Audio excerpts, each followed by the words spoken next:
본문 35장 16절에서 마지막 29절까지 몇 가지의 이야기가 나오는데요. 라헬이 아들을 낳다가 난산 때문에 죽고 마는 이야기가 언급되고, 또 야곱의 장남이죠. 르우벤이 야곱의 첩과 함께 동침하게 되어져서 죄를 짓게 되는 이야기. 야곱이 낳은 12 아들들의 이름이 언급되고 있는 것을 보고, 이삭이 기럇 아르바라고 하는 헤브론이라고 하는 곳에서 죽게 된 이야기가 있습니다. 16절 이하의 말씀, 야곱이 가장 사랑했었던 아내는 라헬이죠.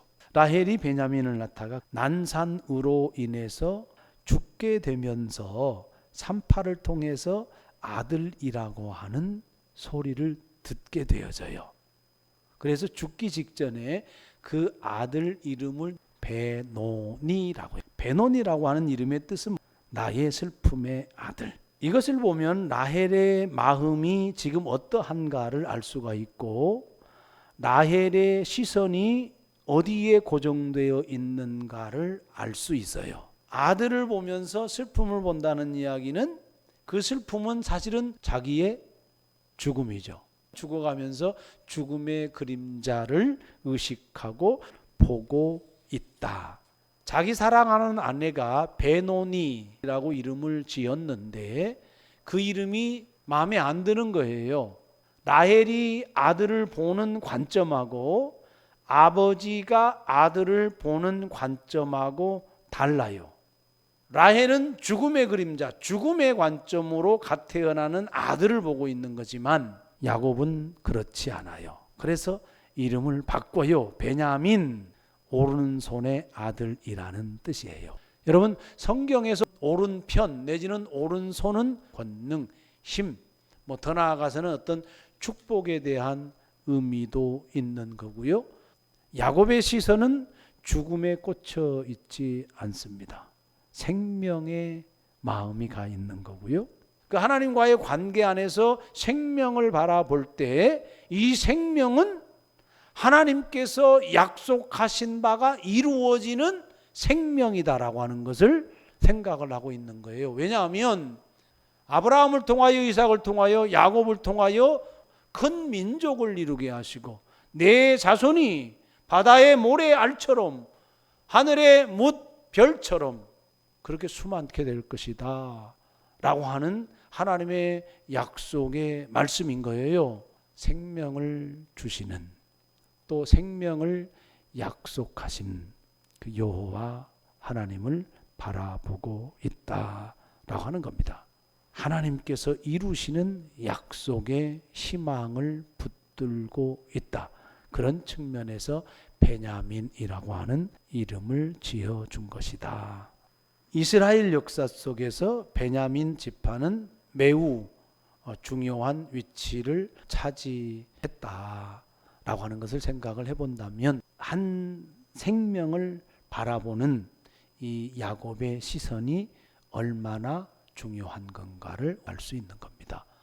여러분, 한 사람을 어떻게 보느냐는 먼 미래에 어떤 일이 벌어질지 모르는 거예요. 한 생명을 향해서 우리가 부정적인 관점으로 볼 이유가 없는 거잖아요. 환경이 안 좋다고 그 부모가 부족하고 연약하고 그런다 할지라도 그 아이가 그런 인생을 살라는 법은 없는 거잖아요. 한 생명을 바라볼 때 우리는 하나님께서 주신 생명이고, 그 생명을 통하여서 하나님은 어떤 일을 행하실지 우리는 몰라요. 그러니 어때요? 축복해야 된다. 두 번째, 이스라엘이 다시 길을 떠나 에델망대를 지나 장막을 쳤더라. 야곱이라고 하지 아니하고 이스라엘이라고 이야기하고 있어요. 이제는 좀 이스라엘 전체 공동체, 하나님의 언약 백성, 그 관점으로 이름을 이해를 하면 됩니다. 어디로 향하고 있는 겁니까? 지금 헤브론으로 향하고 있는 거예요. 아버지 이삭이 살고 있는 거예요. 아브라함의 무덤이 있고 아브라함의 아내 리브가의 무덤이 있어요. 헤브론 사람들에게서 돈을 주고 산 땅이에요. 그 이야기는 뭐냐면 하나님께서 선물로 주신 땅, 아브라함을 부르셔서 내가 내게 지시할 땅으로 가라 말씀하셨을 때 그 땅을 이야기하는 거예요. 우리가 폭넓게는 그 땅을 가나안 땅으로 이야기하지만 그 땅의 최초 지점이 헤브론인 거예요. 그곳을 향하여서 지금 야곱이 가고 있는 거예요. 하나님의 부르심에, 하나님의 약속을 이행하고 있는 야곱의 모습을 확인할 수가 있다. 그런데 하나님의 뜻을 이루고 하나님께서 부르시는 그곳으로 가는 중에도, 하나님의 말씀에 순종하는 중에도 비극이 일어날 수가 있다. 이것이 인간사예요. 가정에서 루벤은 장자잖아요. 장자권이 있어요. 상속에 대해서도 2배의 권리가 있어요. 그 루벤이 비라와 동침함으로 페류나가 되어집니다. 죄를 짓고 말아요. 단순히 개인적인 성적 타락 사건을 넘어서는 거예요. 아버지의 권위에 도전하는 거예요. 아버지의 권위를 빼앗는 거고 가문을 빼앗는 거예요. 그 의미가 있어요. 가벼운 게 아니죠. 아버지를 반역하는 거고요. 가문을 반역하는 겁니다. 압살롬이 다윗 왕권을, 나라를 반역하는 것과 같은 이치입니다. 그런데 22절 맨 후반절 보세요. 이스라엘이 이를 들었더라. 야곱이 이 사실을 안 거예요. 그런데 조치를 취하지 않습니다. 즉각적으로 반응하지 않고 그냥 넘겨요. 그러나 나중에 먼 훗날 야곱이 죽기 전에 야곱의 12 아들들을 축복하잖아요. 그때 루벤은 이 일 때문에 장자권이 박탈돼요. 중요한 것은 뭐냐면 아버지의 권위에 도전했어요. 가문을 빼앗는 반역 행위를 했어요.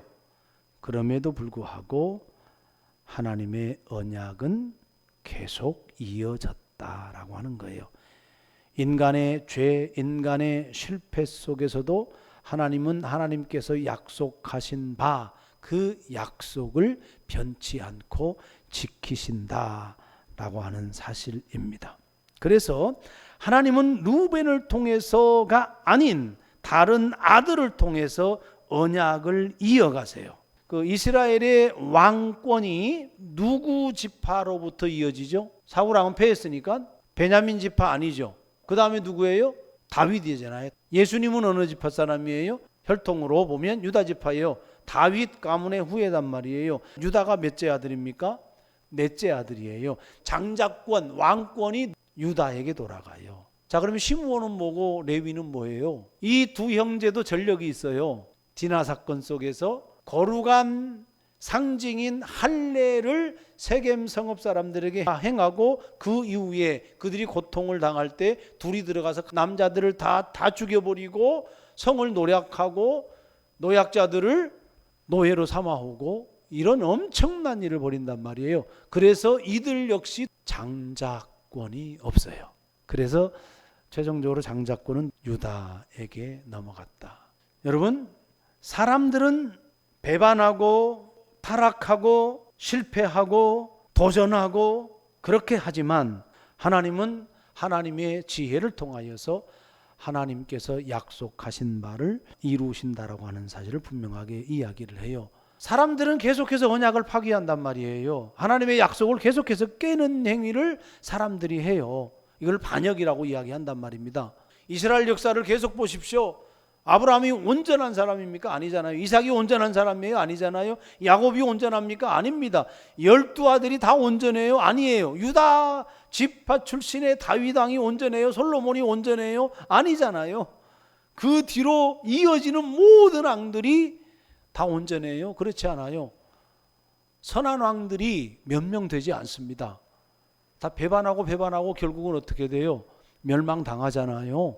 그 이야기는 뭐냐면 하나님을 계속해서 반역했다는 뜻이에요. 그럼에도 불구하고 인간의 반역에도 불구하고 하나님은 그 언약을 파기하지 않았다, 그 뜻이에요. 파기한 인간들의 죄를 감당하기 위해서 하나님의 아들 예수 그리스도를 통해서 언약을 이루시고 완성해 가신다. 마지막이에요. 23절에서 26절까지 12아들이 언급됩니다. 이스라엘이라고 하는 이름하고 이 12아들들의 이름이 언급된 거하고 공동체로 연결이 돼요. 이스라엘 공동체. 이들이 12지파가 됩니다. 그 출발이 여기입니다. 하나님께서 약속을 해주셨어요. 땅을 약속해 주셨고 씨의 복을 약속을 해주셨는데 구체적으로 지금 12아들의 씨가 생긴 거잖아요. 열매이기도 하고 성취되고 있음을 보여줍니다. 그래서 12 이스라엘 지파가 되는 것이고요. 더 나아가서 신약에서는 이것이 12사도와 연결이 되어집니다. 구약의 12지파, 신약의 12교회 내지는 12사도, 이것의 상징인 수많은 사람들의 무리, 이것이 바로 하나님의 백성, 그렇게 요한계시록에서 언급이 된단 말입니다. 그래서 그 시작을 알리는 매우 중요한 본문이 23절에서 26절까지 말씀이다 하는 겁니다. 자, 그 다음에 마지막 부분 27절에서 29절에 보면 야곱이 어디에서 죽는 겁니까? 장소가 헤브론이죠. 아까도 말씀드렸지만 헤브론의 그 막벨라 굴, 헤브론 사람들에 의해서 이걸 사잖아요. 그리고 거기를 무엇으로 삼냐면 매장지로 삼아요. 그래서 거기에 아브라함이 장사되고 그 안에 리브가가 장사가 돼요. 그리고 그 안에 이제 누구를 장사하는 거예요? 이삭을 장사하고 있는 겁니다. 자, 이러면서 우리가 생각을 해볼 수 있는 게 있어요. 언약의 중심이 바뀌고 있구나. 아브라함에서 이삭으로 바뀌었었어요. 이제는 이삭이 죽었어요. 이제는 언약의 중심 이야기가 누구 이야기가 되는 거예요? 야곱의 이야기가 되어지고 야곱의 12아들들의 이야기가 전개가 되어지는 거예요. 아브라함이 언약의 최초의 당사자로 그 엄청난 무게감이 있었다면 또 이삭 역시도 마찬가지죠. 언약의 엄청난 무게감을 안고 인생을 180년 살은 거예요. 이제는 누가? 야곱이 그 무게감을 안고 살아나가는 겁니다. 그 언약의 중심의 전환점을 분명하게 말씀하고 있다는 겁니다. 이처럼 하나님께서 약속하신 바 하나님 나라의 완성을 위해서 아브라함을 넘어서 이삭에게, 이삭을 넘어서 야곱에게로 이어지고 있음을 보여준다. 믿음이라고 하는 건 바로 이렇게 세대를 넘어서서 이어지고 있음을 우리가 봐야 된다는 거예요. 신앙 생활을 할 때에 제가 가끔 그런 말씀을 드리지 않습니까? 나 때에 그것만 보고 신앙생활을 하지 말아라. 우리 후대를 보고 신앙생활을 해라. 그래서 우리의 목적은 뭐가 되어야 되냐면 우리 후손들에게 신앙의 전수를 어떻게 시켜줄 것인가. 그것이 신앙생활의 어찌 보면 목표가 되어져야 돼요. 내가 이 땅에서 잘 살고 잘 누리고 이 땅에서 안식하고 이 땅에서 평화를 누리고 그래서 내가 복음이라고 하는 나를 위한 복음이라고 하는 그것에 갇혀서 살지 말고 내가 누리는 이 하나님의 나라를 내 후손에게 이어주는 것, 그것이 사명이다. 세대를 넘어서서 이어져야 하는 복음, 그것을 분명하게 인식하고 살아야 한다. 그 다음에 참 아름다운 모습이 29절에 드러나죠. 우리는 에서는 에돔 족속이라 버림받았다 그렇게 생각을 하지만 그렇지 않은 거예요. 화해가 일어나요. 아버지의 장례를 에서와 야곱이 함께 장사를 지냈다는 이야기는 에서와 야곱이 화해되고 그리고 회복되어졌다. 갈등이 있었어요. 복수심이 있었어요. 분노가 있었어요. 그리고 두려움이 있었어요.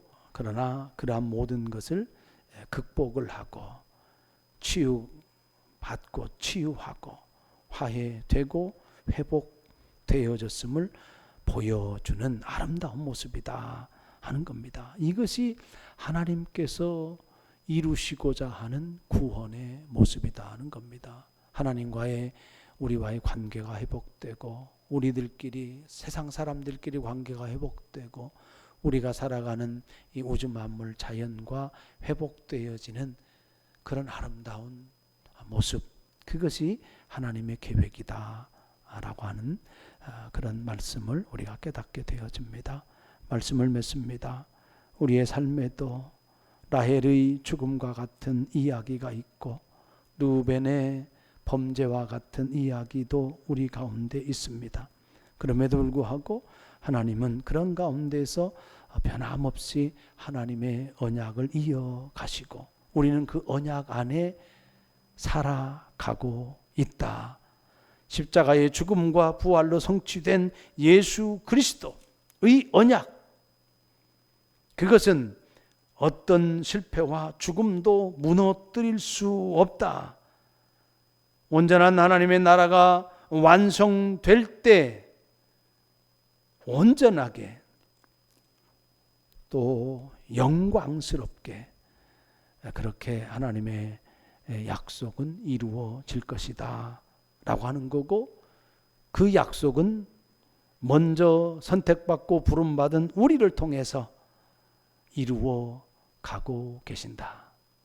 야곱이 짊어지었던 그 언약의 무게감이 오늘은 교회, 즉 우리에게 우리가 짊어지게 되었다. 그러니 우리는 이 땅에서 영원한 하나님의 나라, 그 나라를 바라보면서 새 이스라엘로서 열방을 향하여서 복음을 전하고 그들을 또 새 이스라엘 삼는 그 사명의 중심에 서서 살아야 되겠다 하는 말씀입니다. 그런 믿음의 삶을 추구하기를 주의 이름으로 축복합니다.